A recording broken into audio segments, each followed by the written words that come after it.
What looked like distance was never as simple as it appeared on the surface. When someone with avoidant patterns pulls away, it rarely means they stopped caring. More often, it means the connection reached a level of emotional depth they didn't know how to manage, and distance became their safest response to something they couldn't explain. Avoidant withdrawal is not silence without meaning. It is silence filled with pressure. The moment someone begins to feel seen too clearly, too consistently, or too deeply, something inside them activates. Instead of moving closer to the connection, they begin protecting themselves from the intensity of what they feel. Many people assume emotional distance means disinterest, but avoidant psychology works differently. The closer the connection becomes, the more it challenges the identity they build around independence. That challenge does not create clarity for them. It creates uncertainty about whether they can meet what the relationship requires. When you showed up with openness and consistency, it didn't just invite connection, it quietly asked something much bigger. It asked whether they were ready to be emotionally present at the same level you were. And for someone who avoids emotional exposure, that question feels heavier than it sounds. Instead of responding with reassurance, they often respond with distance, not because the connection lacked meaning, but because meaning creates responsibility. And responsibility forces them to face parts of themselves they spent years avoiding, parts connected to vulnerability, expectation, and fear of falling short. This is where shame begins to replace clarity, not simple guilt about a mistake, but a deeper feeling that something about them might be inadequate in relationships.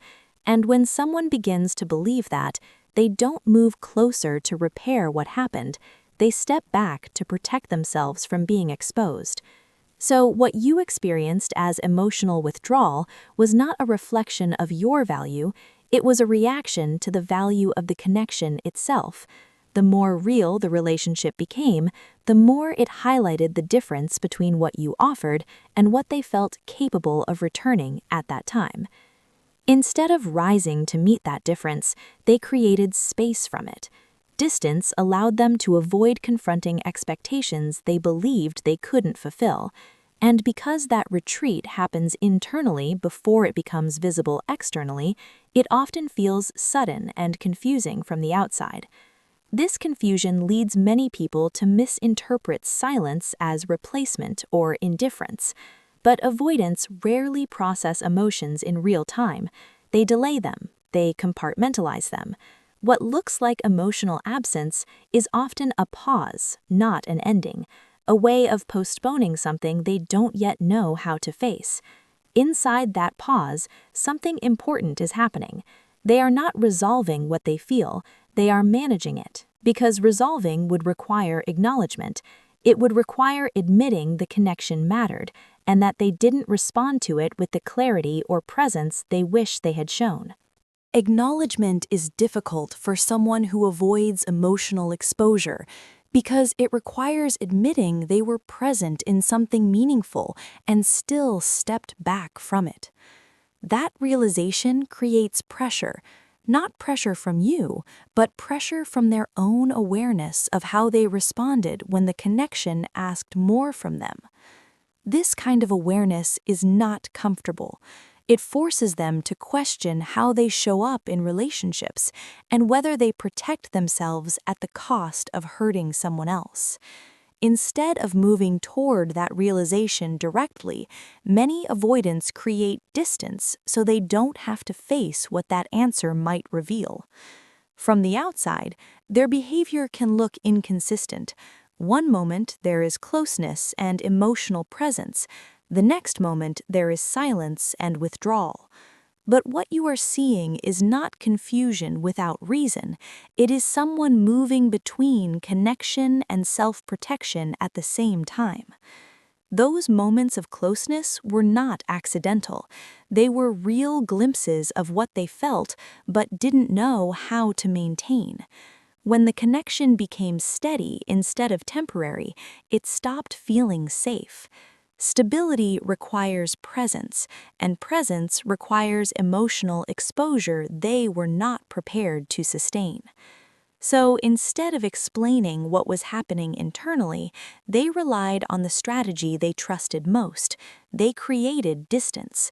Not because it solved anything, but because distance delayed the moment where they would have to confront what they were feeling and what the relationship was asking from them. This delay often looks like indifference to the person on the other side, but internally it is closer to discomfort than disinterest. Avoidants are not always unaware of what they are doing. Many of them recognize the shift as it happens. They simply don't know how to move differently in that moment. At some level, they understand that pulling away does not match what they received from you. That awareness creates tension, and tension creates shame. Unlike guilt, which encourages repair, shame encourages concealment. It tells them not to return to something that exposed their emotional limits. Because returning would mean standing in front of someone who experienced their inconsistency directly. It would mean explaining why they disappeared emotionally when the connection required presence. And explanation requires vulnerability, something avoidants spend years learning how to avoid rather than express. So instead of reopening the conversation, they stay quiet. Not because the connection meant nothing, but because reopening it would require them to face disappointment, questions, or clarity about their own behavior. Silence begins to feel safer than honesty, even when honesty would bring resolution. This is why their distance often feels contradictory. There were real moments of connection, real signs of care, and then sudden absence. What you experienced was not imagination. It was someone moving between desire for connection and fear of exposure at the exact same time. What often goes unnoticed is that withdrawal does not end the connection internally for an avoidant person.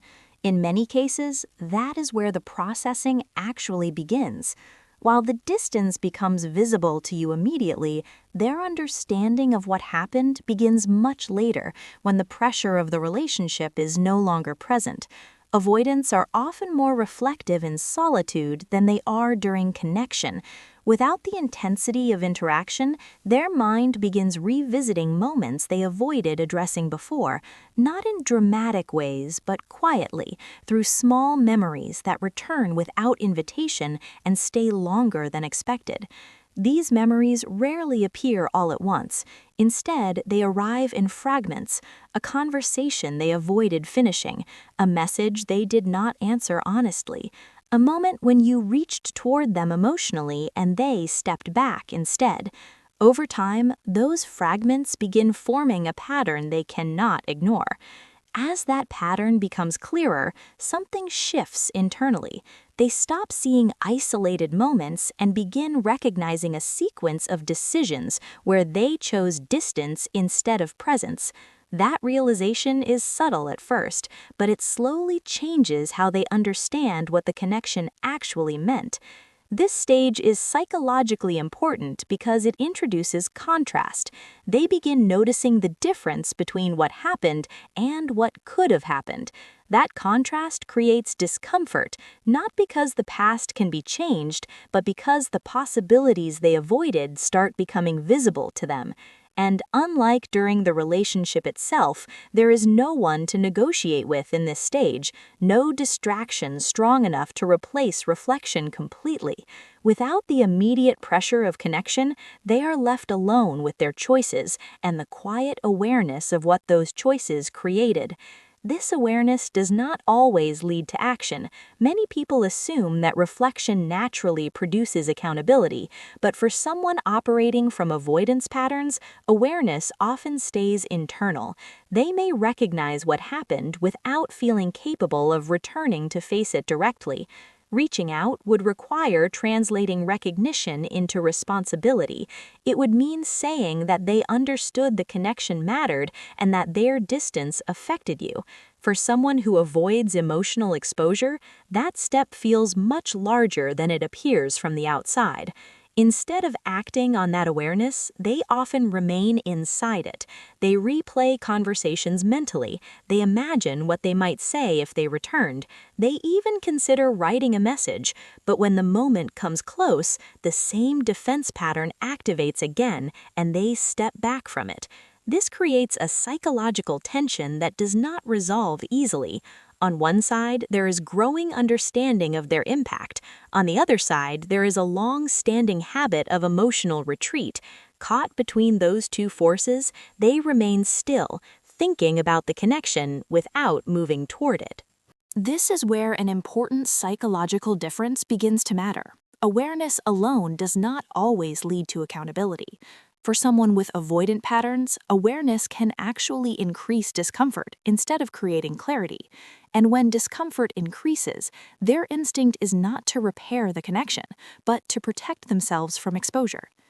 To understand this response, it helps to recognize the difference between guilt and shame.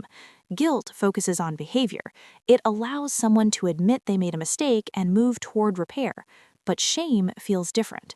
Shame is not about what happened. It becomes a belief about who they are.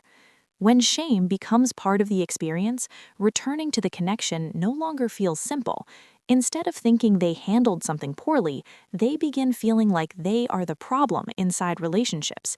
And when someone begins to see themselves that way, distance starts feeling safer than explanation. Because explanation requires emotional exposure. It requires staying present long enough to hear how their silence affected you. It requires tolerating discomfort instead of avoiding it. For someone who learned to manage emotional tension by stepping back, that level of presence can feel overwhelming. So instead of moving toward accountability, they often begin managing perception. They tell themselves the timing was wrong, the connection moved too quickly, or expectations became too intense. These explanations are not always intentional avoidance.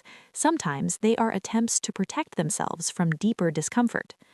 This process creates distance not only from you, but also from their own behavior. By reframing what happened, they reduce the pressure of facing how their withdrawal affected the connection. That distance allows them to maintain stability internally, even if it leaves important things unresolved externally. Over time, this pattern begins reinforcing itself. The more unresolved experiences someone carries, the harder it becomes to return and address them directly. Instead of confronting one moment, they begin avoiding an entire sequence of moments that now feel connected to each other. From the outside, this creates confusion. It seems reasonable to expect that someone who understands what happened would simply explain themselves. But understanding does not automatically create emotional capacity. Awareness without capacity often leads to silence rather than repair. This silence can feel personal if you interpret it as a message about your importance, but often it reflects something different. It reflects the limit of what they are prepared to face emotionally at that time, and limits like that exist independently from the value of the connection itself. Once this becomes clear, the silence starts looking different. Instead of appearing like rejection without reason, it begins to look like avoidance of emotional responsibility, and recognizing that difference changes how you understand their absence and what it was actually communicating. At a certain point, the distance stops being only about fear of connection. It becomes fear of being seen after the connection revealed something real. Because once someone knows they pulled away instead of staying present, returning no longer feels neutral. It begins to feel like stepping back into a moment they never fully handled. This changes how they think about coming back. It is no longer only about reconnecting with you. It becomes about facing the version of themselves that appeared in the relationship, the hesitation, the silence, the emotional retreat. And that version can feel difficult to stand in front of again. When someone knows they left something meaningful unresolved, they begin anticipating what returning might require, questions they cannot answer easily, emotions they are not sure how to hold, conversations that would move beyond surface explanations into something deeper and more honest than they feel prepared for. Even if you never intended to judge them, the possibility of clarity alone can activate avoidance, because clarity removes ambiguity, and ambiguity is what allowed them to step back without fully defining what happened. Returning would mean replacing uncertainty with understanding, and understanding requires responsibility. There is also another layer to this hesitation. When someone realizes you understood them clearly, not only their strengths, but also their inconsistencies, it creates a psychological mirror, and mirrors are uncomfortable when they reflect parts of us we were not ready to acknowledge. Coming back would mean standing in front of someone who already saw those patterns, someone who noticed the withdrawal, the pauses, and the moments where presence disappeared. That kind of visibility can feel like exposure for someone who learned to stay emotionally undefined in relationships. This is why distance sometimes increases after clarity instead of decreasing. It is not always about losing interest. Sometimes it is about losing the ability to hide inside the connection the way they once did. And without that protection, returning begins to feel more risky than leaving. So instead of reopening the connection, they remain where they feel safer. They stay inside reflection without expression, inside awareness without action. They may understand what happened, but understanding alone does not always create movement, especially when movement requires emotional courage they have not yet developed. This is the moment where your perspective begins to shift. Their absence stops looking like confusion waiting for explanation. It begins to look like a limit in emotional capacity. And recognizing that limit changes how you interpret silence, distance, and everything that once felt unanswered.